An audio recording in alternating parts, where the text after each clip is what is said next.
Okay students, तो मैं आपको कुछ एग्जांपल्स करवाए थे, डिग्री ऑफ अनसैचुरेशन के कुछ एग्जांपल्स दिए थे, तो मैं उनके आंसर्स आपको शो कर देती हूँ। So as you can see these are the answers, right? तो अगर यहाँ पे मैं डिस्कस करूँ, as you can see here, तो पहला वाला जो कंपाउंड था, सो आई होप आपने ये फॉर्मूले में डाल के सबने कैलकुलेट कर लिया होगा कि कैसे निकालने हैं। So you can see the answer of each and every compound is written here by putting in the formula. Actually मैं ये वीडियो रिकॉर्ड कर रही थी, बट वो रिकॉर्डिंग वाला साइन हुआ नहीं and I was constantly saying, तो कोई प्रॉब्लम नहीं है। तो वीडियो वो हाफ एन आवर की वीडियो खराब हो गई है, मतलब एक्चुअली वो रिकॉर्ड नहीं हो पाई थी, but I have already teach everything. So I hope कि आप लोगों ने सॉल्व कर लिया होगा, तो मैं इसको एक्सप्लेन नहीं कर रही हूँ बिकॉज मैंने खुद को एक्सप्लेन कर दिया ऑलरेडी। ओके, सो अगर मान लो आपको कंपाउंड नहीं दिया है, आपको ऐसे फॉर्मूला नहीं दिया हुआ है, आपको ऐसे मॉलिक्यूल बनाना है, मॉलिक्यूल गिवन है, राइट? ऐसे स्ट्रक्चर दिया हुआ है, तो कैसे कैलकुलेट करेंगे डिग्री ऑफ अनसैचुरेशन?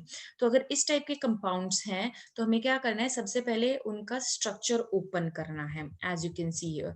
तो अगर मैं स्ट्रक्चर ओपन करूंगी, तो यहाँ पे हमें कुछ इस टाइप का मॉलिक्यूल दिखेगा, है ना? बेंजीन की जो रिंग है उसको ओपन कर दिया, CHO को जैसे लिखते हैं, सी डबल बॉन्ड OH लिख दिया, इसको CH3। तो अब इसका डिग्री ऑफ अनसैचुरेशन निकालना थोड़ा सा आसान हो जाएगा। कैसे? Because we know that double bond है तो उसका डिग्री ऑफ अनसैचुरेशन क्या है, ट्रिपल बॉन्ड है तो उसका अनसैचुरेशन क्या है, और कोई रिंग है ना, तो उसका क्या है। तो डायरेक्ट हमें पता है डबल बॉन्ड मतलब 1, ट्रिपल बॉन्ड मतलब 2, रिंग मतलब 1। तो वही हम लोग कर रहे हैं। तो now as you can see here, तो यहाँ पे कितने ट्रिपल बॉन्ड है, कितने डबल बॉन्ड है, सॉरी। तो as you can see here the double bond here are 4, total 4। कैसे 4 है डबल बॉन्ड्स? तो अब हमें ये सी डबल बॉन्ड भी काउंट करना है, राइट? तो ये 3 डबल बॉन्ड्स इधर हैं, एक डबल बॉन्ड इधर है, तो टोटल 4 डबल बॉन्ड हो गए। रिंग कितनी है स्टूडेंट्स? 1 है। तो total degree of unsaturation as you can see here 5। Similarly इस मॉलिक्यूल में अगर मैं देखूं, तो as you can see here, तो 3 डबल बॉन्ड है और एक रिंग है, तो डिग्री ऑफ अनसैचुरेशन हो गया 4, राइट? थोड़े से और कॉम्प्लिकेटेड एग्जाम्पल कर लेते हैं। तो as you can see here, अगर मेरे को इस टाइप का मॉलिक्यूल दिया हुआ है तो कैसे करेंगे? तो सिंपल सी कहानी है। तो अगर मैं बात करूं, तो यहाँ पे डबल बॉन्ड कितने हो गए? डबल बॉन्ड्स कितने होंगे? 3 हर रिंग में है, तो 9 डबल बॉन्ड हो गए। और रिंग्स कितनी है? 3 है। तो सिंपल कितना आंसर हो जाएगा? 12। ठीक है, तो degree of unsaturation will be 12। अब इन मॉलिक्यूल्स में करते हैं, तो एज यू कैन सी है थोड़े से कॉम्प्लिकेटेड मॉलिक्यूल्स और आ गए हमारे पास। तो first we will try with this particular molecule. तो देखो, अब मैंने आपको बताया था बेंजीन रिंग की वजह से डिग्री ऑफ अनसैचुरेशन हो जाएगा 4। क्यों 4? 3 डबल बॉन्ड और एक रिंग, मतलब इसमें 3 डबल बॉन्ड है और एक रिंग है, तो टोटल डिग्री ऑफ अनसैचुरेशन मैंने सीधा लिख दिया 4। इस डबल बॉन्ड की वजह से कितना होगा? 1 होगा। इसकी वजह से कितना होगा? 1। और तो कहीं पर अनसैचुरेशन नहीं दिख रहा है, नहीं दिख रहा, तो आगे बढ़ते हैं। तो total degree of unsaturation calculate कर देंगे 6। इस मॉलिक्यूल में कितना होगा? सो अब इस रिंग की वजह से as you can see here कितना हो गया? 4 हो गया, है ना? इस रिंग की वजह से कितना हो जाएगा? देखो, एक रिंग की वजह से, एक डबल बॉन्ड की वजह से, तो डिग्री ऑफ अनसैचुरेशन 2। इस रिंग की वजह से कितना हो गया? 1 हो गया। और कुछ है यहाँ पे? नहीं। ध्यान से देख लो दोबारा और क्रॉस चेक कर लेते हैं। तो यहाँ पे ये रिंग थी और डबल बॉन्ड्स थे इसमें, तो इसका डिग्री ऑफ सैचुरेशन पूरा 4 हो गया। ये सिंपल एक रिंग है, तो इसका डिग्री ऑफ अनसैचुरेशन क्या हो गया? 1 हो गया। कोई डबल बॉन्ड नहीं है। इस रिंग में एक रिंग है और एक डबल बॉन्ड है, तो इसका डिग्री ऑफ अनसैचुरेशन हो गया 2। तो total degree of unsaturation will be 6, नहीं सॉरी 7। ठीक है, अब आगे आते हैं। पहले ये वाला मॉलिक्यूल कर लेते हैं, ये, and then we will go to the last one.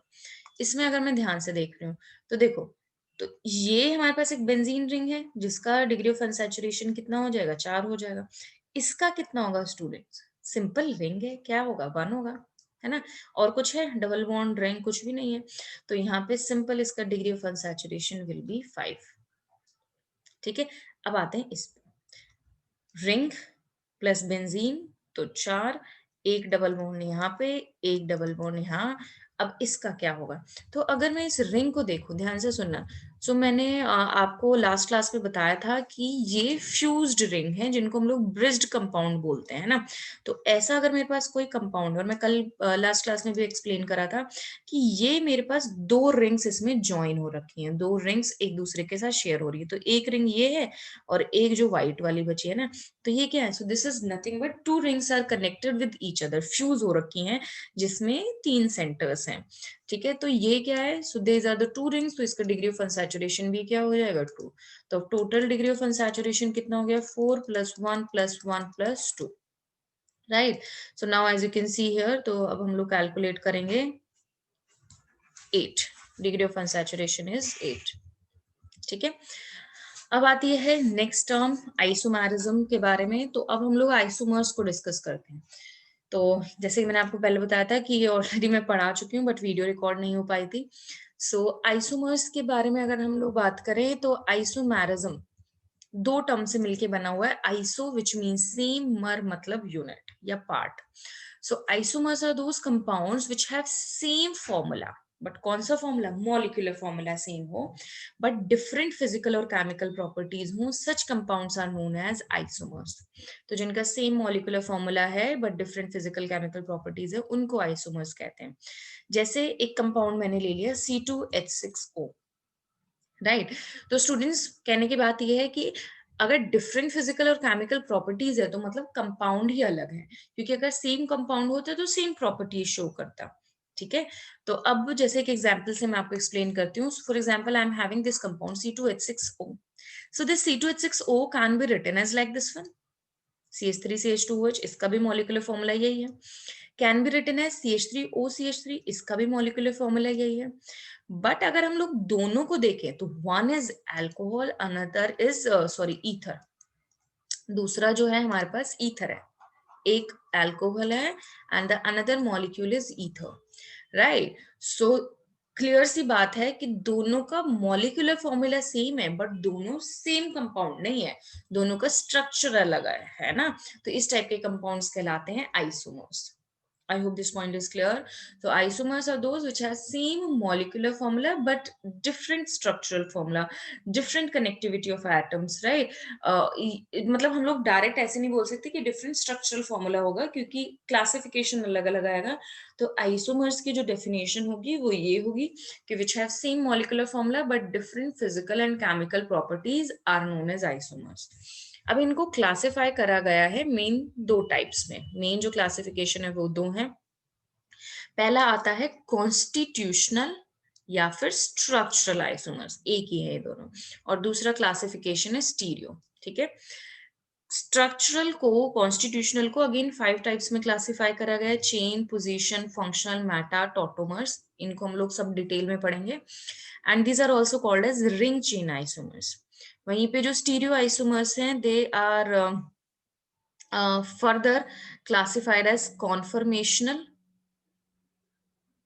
और कॉन्फिग्रेशनल आइसोमर्स। ठीक है, तो कॉन्फॉर्मेशनल आइसोमर्स क्या होते हैं सब डिटेल में बताऊंगी। कॉन्फॉर्मेशनल को फर्दर क्लासिफाई नहीं कर रहे हैं, बट कॉन्फिग्रेशनल को फर्दर क्लासिफाई करा जा रहा है। Geometrical, optical. Geometricals are cis trans, optical में हम लोग इनेंशियोमर, डायस्टीरियोमर्स, ये डायस्टीरियोमर्स लिखा है मैंने, और मीजोमर्स, मीजो कंपाउंड्स के रूप में हम लोग पढ़ेंगे आगे। ठीक है, तो पहले हम लोग स्ट्रक्चरल आइसोमर्स पढ़ेंगे, then we will come to the stereo isomers, right? तो स्ट्रक्चरल की बात आती है। तो structural isomers are those which having same molecular formula but different connectivity of their atoms. तो कनेक्टिविटी अलग होगी। कनेक्टिविटी का क्या मतलब है कि लिखने में सेम होगा लेकिन एटम्स की जो अरेंजमेंट है वो डिफरेंट होगी। ठीक है, जैसे अभी मैंने आपको बताया था वो वाला एग्जांपल, CH3CH2OH और CH3OCH3। ठीक है, तो अब डिफरेंट कनेक्टिविटी ऑफ एटम्स है। देखो कैसे, यहाँ पे अगर मैं ऑक्सीजन पे ही ध्यान दूं तो ऑक्सीजन, ऑक्सीजन किससे अटैच है? एक साइड हाइड्रोजन से अटैच है, दूसरी साइड कार्बन से अटैच है, as you can see here. ठीक है, बट यहाँ पे ऑक्सीजन दोनों साइड किससे अटैच है? कार्बन से अटैच है। तो now as you can see here it is having different connectivity. तो कनेक्टिविटी क्या है? डिफरेंट है। इस टाइप के आइसोमर्स कहलाते हैं स्ट्रक्चरल आइसोमर्स। तो मॉलिक्यूलर फॉर्मूला दोनों का सेम है, बोथ आर C2H6O, है ना, बट दोनों में डिफरेंट कनेक्टिविटी है एटम्स की, so such type of compounds are known as structural isomers. फिर आते हैं stereo. Stereo as you can see here, तो having same molecular formula, same structural formula, molecular formula भी सेम है, स्ट्रक्चरल फॉर्मूला भी same है, but इनमें different arrangement होगा एटम्स का इन स्पेस और इन 3D डायग्राम। तो स्पेस में या 3D में अगर हम लोग इनका स्ट्रक्चर देखें तो दे हैव डिफरेंट स्ट्रक्चर, ठीक है। Such type of isomers are known as stereo isomers. Is it clear? नहीं होगा clear, I understand. Let's explain this particular part. तो अब इतना ध्यान रख लेना, स्टीरियो मतलब जिनका मॉलिक्यूलर फॉर्मूला भी सेम हो, स्ट्रक्चरल फॉर्मूला भी सेम है, लेकिन अरेंजमेंट डिफरेंट होगी एटम्स की। जैसे मैंने एक एग्जांपल लिया C2H2Cl2। C2H2Cl2 को मैं कुछ इस तरीके से लिख रही हूँ। देखो, अगर इसका डिग्री ऑफ अनसैचुरेशन निकालोगे तो इसका डिग्री ऑफ अनसैचुरेशन आएगा 1, ठीक है। तो 1 आया मतलब एक डबल बॉन्ड है, ठीक है। तो एक डबल बॉन्ड है, तो मैंने इसका अरेंजमेंट कुछ ऐसे लिख दिया कि C डबल बॉन्ड C, मतलब कार्बन कार्बन के बीच में डबल बॉन्ड होगा और हर कार्बन से हाइड्रोजन भी अटैच है, Cl भी, इस कार्बन से भी हाइड्रोजन भी अटैच है, Cl भी। तो जब हम लोग इस कंपाउंड को लिखते हैं, तो यहाँ पे मैं एक्सप्लेन कर देती हूँ, जस्ट अ सेकेंड। तो now as you can see here, तो इस कंपाउंड को मैंने दो तरीके से लिखा हुआ है। Please try to find out the difference between these two compounds, है ना। तो पहला कंपाउंड है हमारे पास ये वाला। अब देखो, अगर मैंने इन दोनों कंपाउंड को देखूं, तो यहाँ पे इस कार्बन पे हाइड्रोजन अटैच है, एक क्लोरीन अटैच है, इस कार्बन पे भी हाइड्रोजन अटैच है, क्लोरीन अटैच है। अब दूसरे कंपाउंड में देखते हैं। सो this is my first compound and this is the second compound. Second compound में भी वही हो रहा है, इस कार्बन के पास हाइड्रोजन भी है, Cl भी है, इस कार्बन के पास हाइड्रोजन भी है, Cl भी है। क्या ये दोनों सेम कंपाउंड हैं? क्या दिख रहा है आपको ऐसा? नहीं। क्यों? क्या डिफरेंस है? कनेक्टिविटी सेम है ना, कनेक्टिविटी सेम है, हर कार्बन से हाइड्रोजन Cl अटैच है, बट अरेंजमेंट अलग है। अरेंजमेंट अगर मैं देखूं, तो यहाँ पे हाइड्रोजन दोनों सेम साइड है इस कंपाउंड में, सिमिलरली क्लोरीन भी दोनों सेम साइड है इस कंपाउंड में, as you can see here. But if I just look at the another compound, as you can see here, क्या यहाँ पे हाइड्रोजन सेम है जैसे उस कंपाउंड में थे? No, they are on the opposite side, as you can see। तो hydrogen क्या है? ऑपोजिट साइड है। तो क्या ये सेम कंपाउंड हो गया? अरेंजमेंट क्या सेम है? नहीं, अलग होगी। So yes, they will be two different compounds. So they have same molecular formula, same structural formula, but different connectivity, but different arrangement of atoms in 3D diagram or in space are known as stereoisomers, right? तो इसको detail में हम लोग बाद में पढ़ेंगे। तो यहाँ पे एज यू कैन सी है, कनेक्टिविटी एटम की सेम है, बट डिफरेंट अरेंजमेंट है एटम का, तो ये कहलाते हैं स्टीरियो आइसोमर्स। अब आते हैं first classification, which is chain isomers, right. तो let's start with the chain isomers.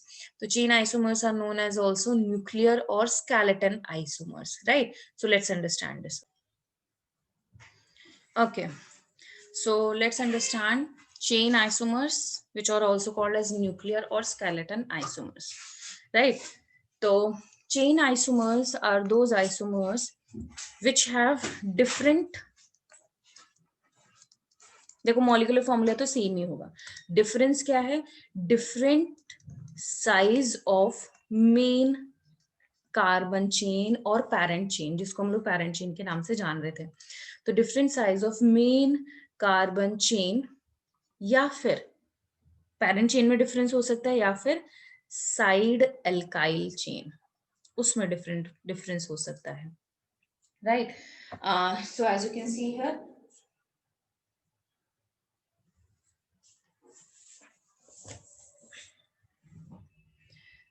Okay, ये मैं समझाऊंगी, ये ना एक ही बात है, या तो मेन कार्बन चेन में डिफरेंस बोलो या फिर साइड चेन में डिफरेंस बोलो। अगर कंफ्यूज हो रहे हो तो सिर्फ एक को ध्यान रखो कि जिनकी मेन कार्बन चेन में डिफरेंस हो, वो कहलाते हैं हमारे पास चेन आइसोमर्स, राइट। तो इसको अगर मैं एक्सप्लेन करूं student, so as you can see here, so the two chain isomers have the same nature of functional group, multiple bond, double bonds. तो यहाँ पे मैं लिख रही हूँ कि चेन आइसोमर्स, ध्यान से सुनना इस बात को, chain isomers have same nature of functional group, multiple bonds, या फिर substituent.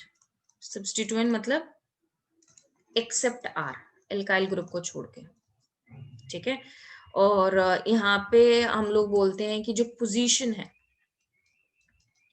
Position of functional group या फिर मल्टीपल बॉन्ड या फिर substituent is not considered here, is not considered here in this particular part, ठीक है।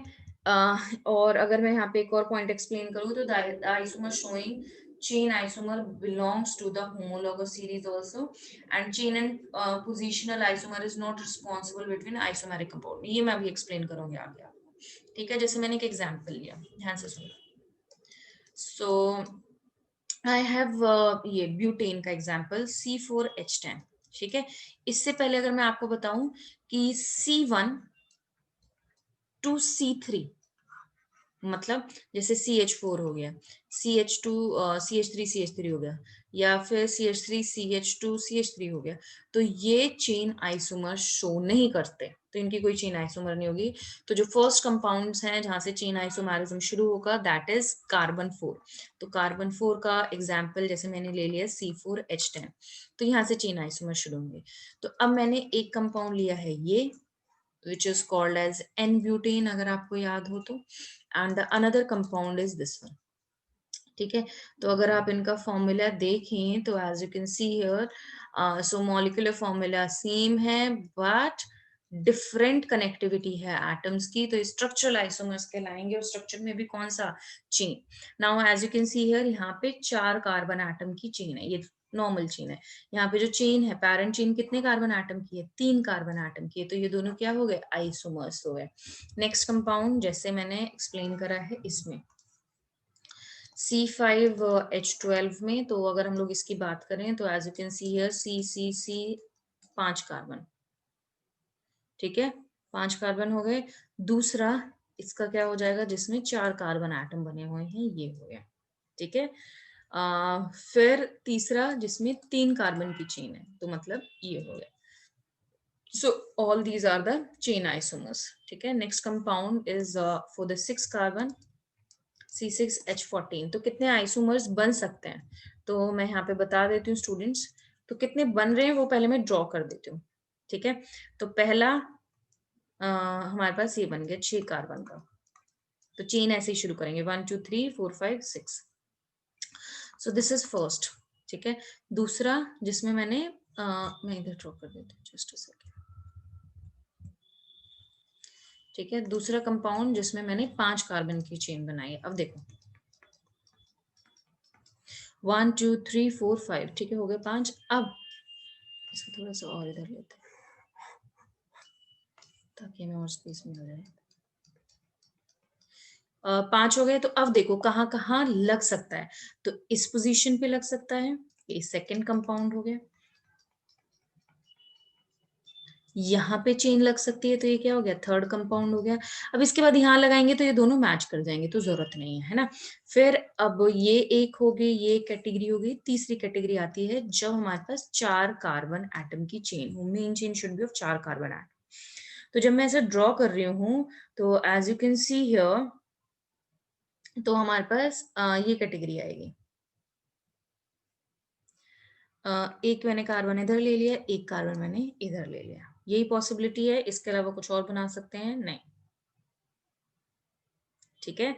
हाँ, इसके अलावा एक और चीज कर सकते हैं, विच इज दिस वन।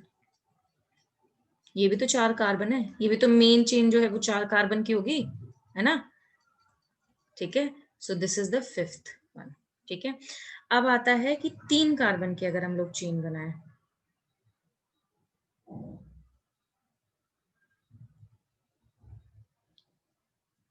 ठीक है। तो 3 कार्बन की अगर चेन बना रहे हो तो मैं यहाँ पे ड्रॉ कर देती हूँ। सो 1 2 3, ठीक है। यहाँ पे मैं ड्रॉ कर सकती हूँ, यहाँ पे तो ये तो 5 ही हुए। अब छठा कार्बन मुझे या तो यहाँ बनाना होगा, और अगर मैंने यहाँ पे बनाया तो मुझे बताओ ये किससे मैच कर रहा है। तो अब इसमें पैरेंट जो चेन हो गई वो कितनी होगी, 1 2 3 4, है ना। और ये जो सेकंड कार्बन है इस पे 2 हो गए। सो this is nothing but this is the fifth compound only, है ना। फिफ्थ कंपाउंड ही तो ये है, ये 1 2 3 4। सॉरी फोर्थ कंपाउंड है, कौन सा है, फोर्थ कंपाउंड है ना। तो इसमें भी तो ये होता है 2 पे 2 मिथाइल लग रहे हैं, तो यहाँ पे भी 2 पे 2 methyl. So yes this want exist. तो यही 5 टोटल कंपाउंड एग्जिस्ट करेंगे। तो अब मुझे इसमें चेन बताना है, तो क्या ये सारे चेन आइसोमर्स हैं? सो लेट्स अंडरस्टैंड। तो पहला वाला, ये जो मैंने सेकंड और थर्ड बनाए, तो देखो इसमें स्टूडेंट्स पैरेंट चेन क्या है, सेम है ना। तो यहाँ पे मैं क्या बोल रही हूँ, सेम पैरेंट चेन है। तो yes this is not chain isomer. तो मैंने क्या बताया था, जिसमें मेन चेन डिफरेंट हो या फिर साइड चेन चेंज हो। तो यहाँ पे पैरेंट चेन भी सेम है और साइड चेन भी सेम है, एक ही बात है ना। तो कंफ्यूज हो रहे हो तो सिर्फ एक से लेके चलो कि जिसमें पैरेंट चेन डिफरेंट हो। तो इसमें पैरेंट चेन सेम है, तो ये चेन आइसोमर नहीं है आपस में दोनों। इसकी दोनों की बात करी जाए तो यहाँ पे भी पैरेंट चेन 4 कार्बन एटम की है, यहाँ पे भी 4 कार्बन एटम की है। तो यहाँ पे भी हम लोग बोल रहे हैं कि सेम पैरेंट चेन है, तो ये भी चेन आइसोमर्स नहीं है। तो ये कौन से आइसोमर्स होंगे, ये होंगे पोजीशन आइसोमर्स, जो मैं आपको नेक्स्ट क्लासिफिकेशन में समझाऊंगी। तो स्टूडेंट्स अगर मैं यहाँ पे इनको एक्सप्लेन करूं, तो हम लोग बोल सकते हैं कि जो फर्स्ट कंपाउंड है, उसके अलावा सेकंड कंपाउंड है, ठीक है, सेकंड थर्ड दोनों एक ही बात है। एंड सेकंड ले लो या थर्ड ले लो, ठीक है, बट सेकंड एंड थर्ड नहीं होंगे। तो यहाँ पे हम बोलेंगे कि फर्स्ट एंड सेकंड, मैं यहाँ पे ग्रुप्स बना देती हूँ। First and second chain isomer है, सेकंड फोर्थ चेन आइसोमर्स होंगे। तो एक मिनट में इसको और क्लियर लिख देते हैं, ठीक है। तो फर्स्ट सेकंड हो गया, सेकंड फोर्थ हो गया, उसके अलावा सेकंड फिफ्थ हो जाएगा, ठीक है। और यहाँ पे लिख रही हूँ मैं, फर्स्ट थर्ड भी होगा, ठीक है, फर्स्ट फिफ्थ भी होगा, फर्स्ट फोर्थ भी होगा, ठीक है। उसके अलावा और कोई बच गया है तो आप ऐसे देख लो, मतलब ये दोनों आपस में होंगे, ये दोनों नहीं होंगे, ठीक है। तो फर्स्ट का फोर्थ के साथ कॉम्बिनेशन कर दिया, फर्स्ट का फिफ्थ के साथ कर दिया, फर्स्ट सेकंड फर्स्ट थर्ड, ठीक है। फिर सेकंड फर्स्ट का हो गया, सेकंड फिफ्थ का हो गया, सेकंड फोर्थ का हो गया। तो total as you can see all these are chain isomers, ये आपस में चेन होंगे, इनको आपस में चेन नहीं बोलेंगे।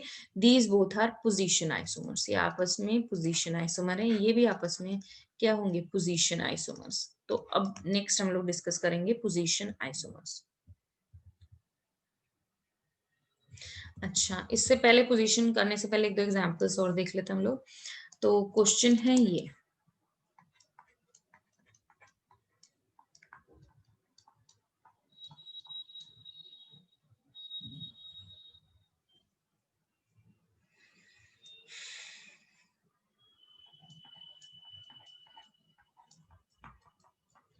क्या ये चेन आइसोमर्स हैं, क्या ये चेन आइसोमर्स होंगे? So yes they are chain isomers, ठीक है। क्यों? देखो यहाँ पे अगर हम लोग बात करें, तो ये जो मेरे पास साइड चेन ये 2 एल्काइल की है, और यहाँ पे साइड चेन एक एक एल्काइल की है, तो yes it will be a chain isomers, है ना। तो चेन साइड चेन में डिफरेंस हो या फिर पैरेंट चेन हो, तो अभी ये हमारे पास क्या हो गई, so this is a chain isomer. अब हम लोग आते हैं क्लासिफिकेशन पे, next classification which are known as you can see here, position isomers, positional isomers,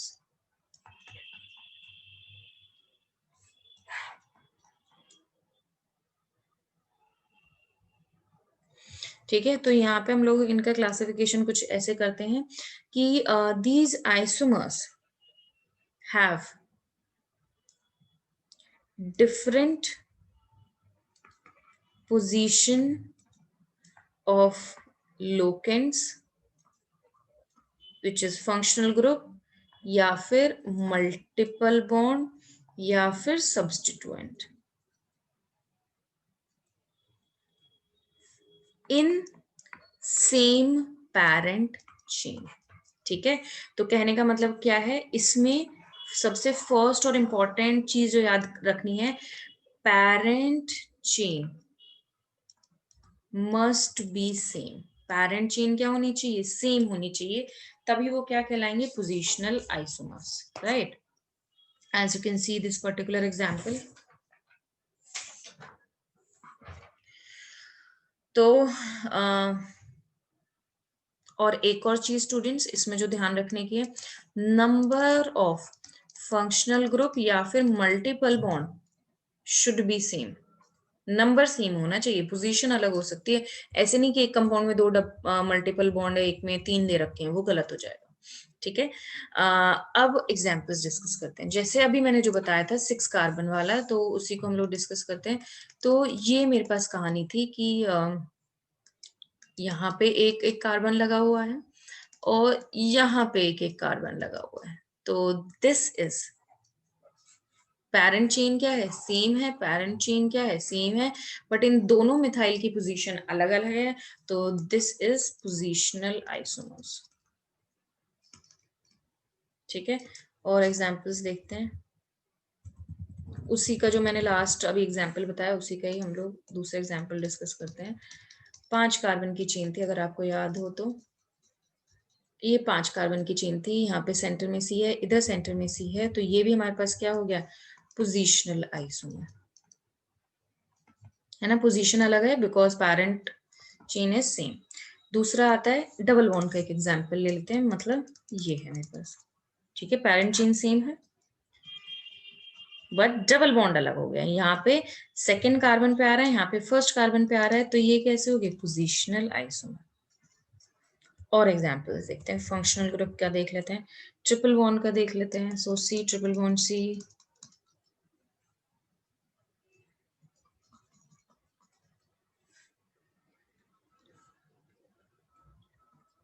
ठीक है, ये भी पोजिशनल आइसोमर है। फिर उसके बाद हमारे पास ये हो गया एट दिस पोजीशन, ये हो गया एट दिस पोजीशन, है ना। तो ये भी क्या हो गया, पोजीशन हो गया, बिकॉज OH की पोजीशन चेंज है। यहाँ पे फर्स्ट कार्बन पे है, यहाँ पे सेकंड कार्बन पे, तो पेरेंट चेन सेम है। So these are the positional isomers, right. और एग्जांपल्स मैं आपको बताती हूँ। ये थोड़े से इंपॉर्टेंट हैं, इनको थोड़ा ध्यान से देखना। जैसे ये वाले मॉलिक्यूल्स हो गए, याद है कौन से थे, ortho dichlorobenzene, Meta dichlorobenzene and para dichlorobenzene. So all these are positional isomer. ठीक है। Another example is this one. अगर मैंने इस पे ऐसे क्लोरीन लगाया हुआ है या फिर इस पे ऐसे क्लोरीन लग रहे हैं, तो ये भी किसका एग्जाम्पल हो गया, पोजिशनल आइसोमर।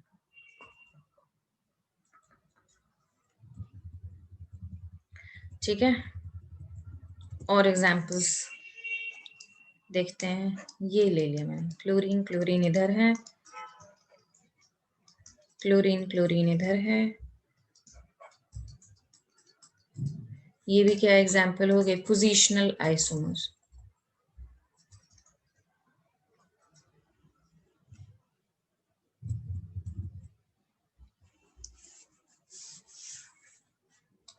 ठीक है। फिर हमारे पास आती है ये कैटेगरी। तो आई होप अब तो सबको समझ आ ही जाएगा, तो सारे केसेस बताने की जरूरत नहीं है। सॉरी,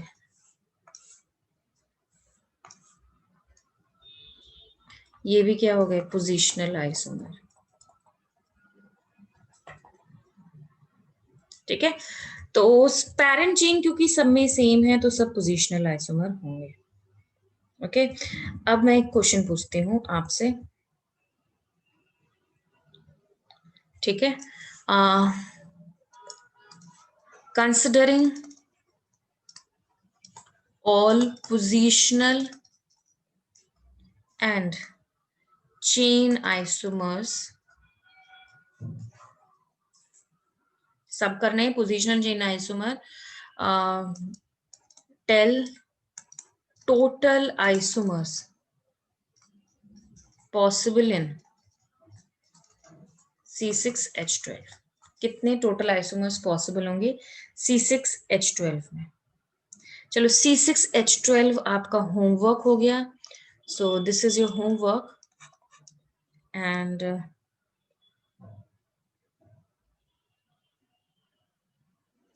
तो ये करना और मुझे बताना कि कितने टोटल आइसोमर्स होंगे C6H12 में। टोटल पोजिशनल भी आइसोमर कंसिडर करनी है, चेन भी कंसिडर करनी है, और इसमें मैं और एक और चीज बता दूं आपको, तो आपको सब चीज लेके चलनी है, ओपन चेन, क्लोज चेन सब ले लेना, ठीक है।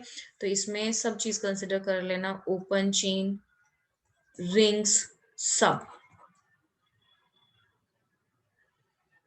या फिर ओपन चेन करोगे तो बहुत ज्यादा कॉम्प्लिकेटेड हो जाएगा, तो यहाँ पे मैं सिर्फ आपको बता रही हूँ रिंग आइसोमर्स आपको लेना है, सिर्फ रिंग आइसोमर्स, ठीक है। ओपन चेन इग्नोर कर देना, सिर्फ रिंग लेना, एंड देन टेल मी कि कितने टोटल आए हैं मॉलिक्यूल। इसको मैं नेक्स्ट क्लास में डिस्कस करूंगी। Okay okay. नेक्स्ट जो क्लासिफिकेशन था दैट वाज फंक्शनल आइसोमर्स।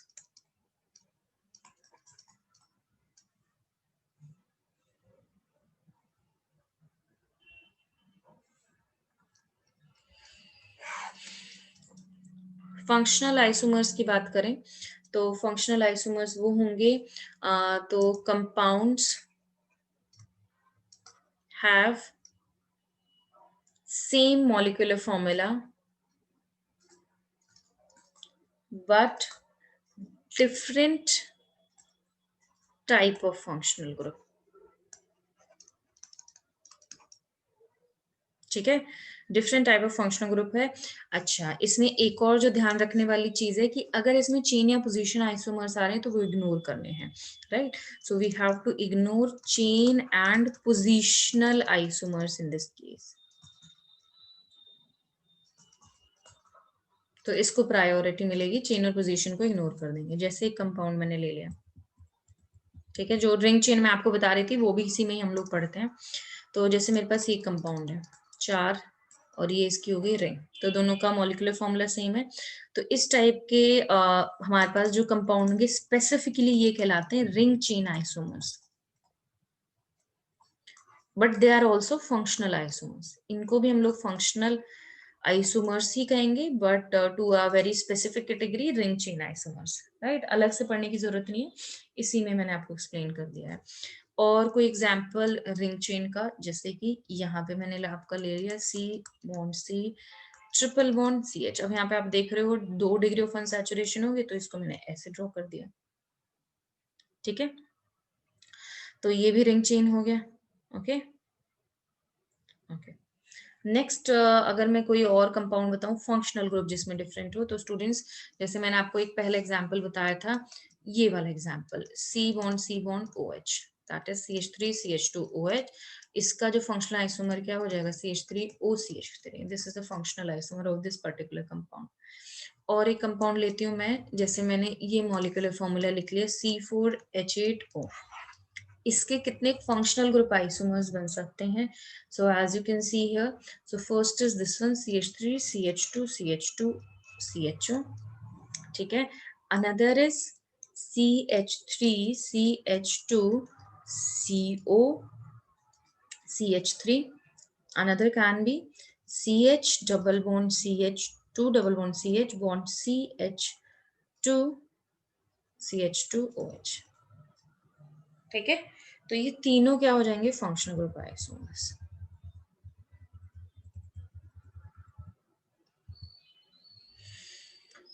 ठीक है। नेक्स्ट हमारे पास जैसे साइनाइड आइसोसाइनाइड हो गए, तो ये C ट्रिपल बॉन्ड N, या फिर उसको मैंने ऐसे लिख दिया C मैं हाइड्रोजन नहीं लिख रही हूँ, N ट्रिपल बॉन्ड C। तो ये भी हमारे पास फंक्शनल ग्रुप आइसोमर्स हो गए,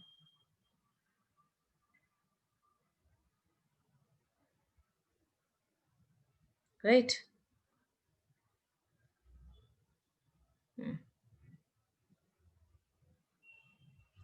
चलो एक और होमवर्क आपको मिलने वाला है अभी, थोड़ा दिमाग लगाना और मुझे बताना। क्वेश्चन है राइट ए साइक्लिक, मतलब सिर्फ साइक्लिक, ए साइक्लिक लेना है, साइक्लिक नहीं लेना है आपको।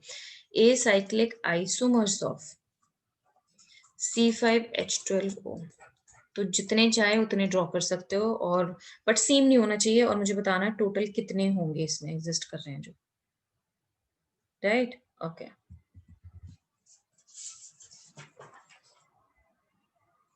स्टूडेंट्स जो टॉटोमर्स हैं उसको मैं अलग क्लास में एक्सप्लेन करूंगी, तो अभी मैं आपको मेटामर्स और पढ़ा रही हूँ। सो नेक्स्ट है मेटामर्स। सो मेटामर्स हमारे पास वो होंगे जिसमें to isomers have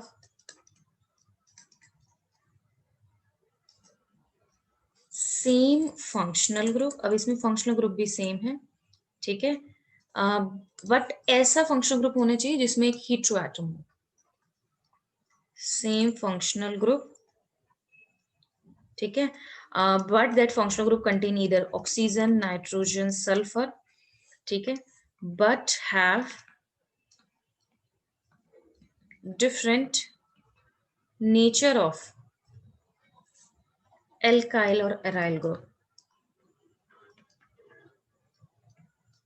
attached to the heteroatom. Heteroatom मतलब ऑक्सीजन, नाइट्रोजन, सल्फर, ठीक है। So they are called as metamers. थोड़ा सा कॉम्प्लिकेटेड लग रहा है, इसको सिंप्लीफाई करते हैं। तो मैंने बोला जिसमें हमारे पास सेम फंक्शनल ग्रुप हो but different alkyl aryl groups हो, उसके दोनों साइड, वो कहलाते हैं मेटामर्स, राइट। तो मेटामर्स कुछ ही स्पेसिफिक कंपाउंड शो करते हैं, स्पेसिफिक फंक्शनल ग्रुप ही शो करते हैं। तो यहाँ पे हम लोग बोलेंगे कि ये जो शो होता है वो होता है मेनली ईथर्स में, थायोईथर्स में, थायोईथर्स मतलब एस जिसमें लग जाएगा ऑक्सीजन की जगह, कीटोन्स में, ठीक है। तो जैसे कि मैंने आपको बताया ईथर्स, थायोईथर्स, कीटोन्स, उसके अलावा अमीन्स में होगा,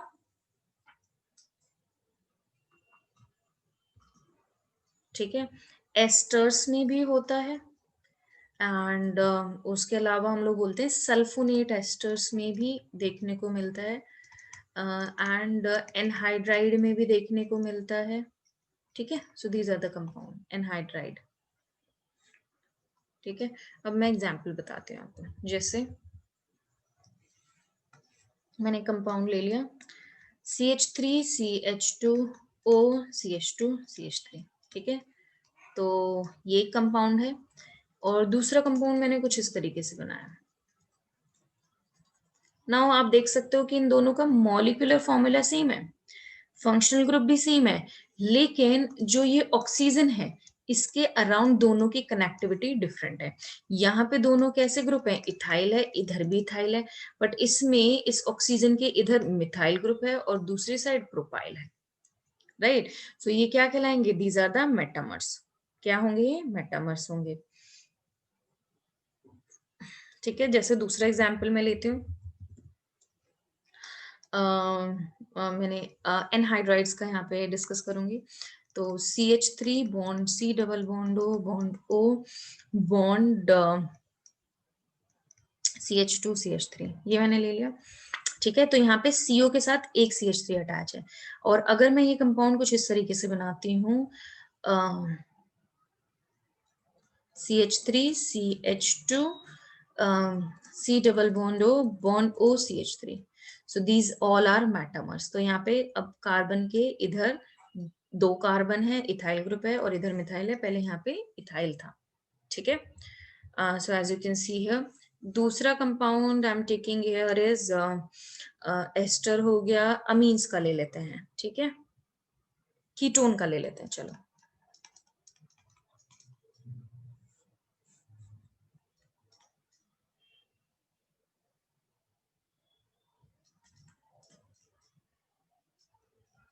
ठीक है, दूसरा ये हो गया मेरे पास CH3 CH2 CO CH2 CH3, सो ये भी क्या हो गया, मेटामर्स हो गया। इनको फंक्शनल नहीं बोलेंगे, इनको पोजीशन नहीं बोलेंगे, इनको मेटामर्स कहा जाएगा, ठीक है। Next compound is this one. Amines का एक एग्जांपल ले लेते हैं। तो अमीन्स में मैंने ये ड्रॉ कर दिया,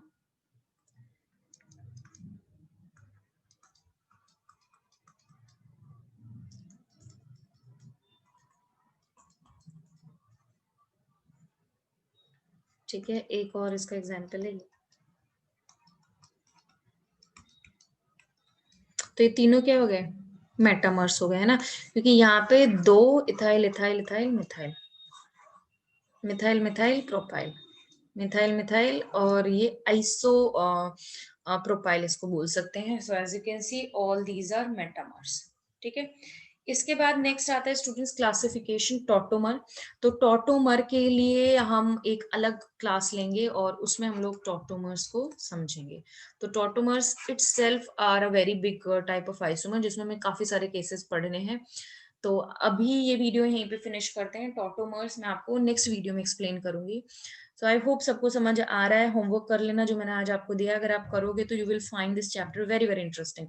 जो मैंने आज आपको दिए ना होमवर्क, उनको जरूर ट्राई करना, right? Okay, see you there in the next video, students. So bye bye till then, take care, upgrade your learning, study hard, do well.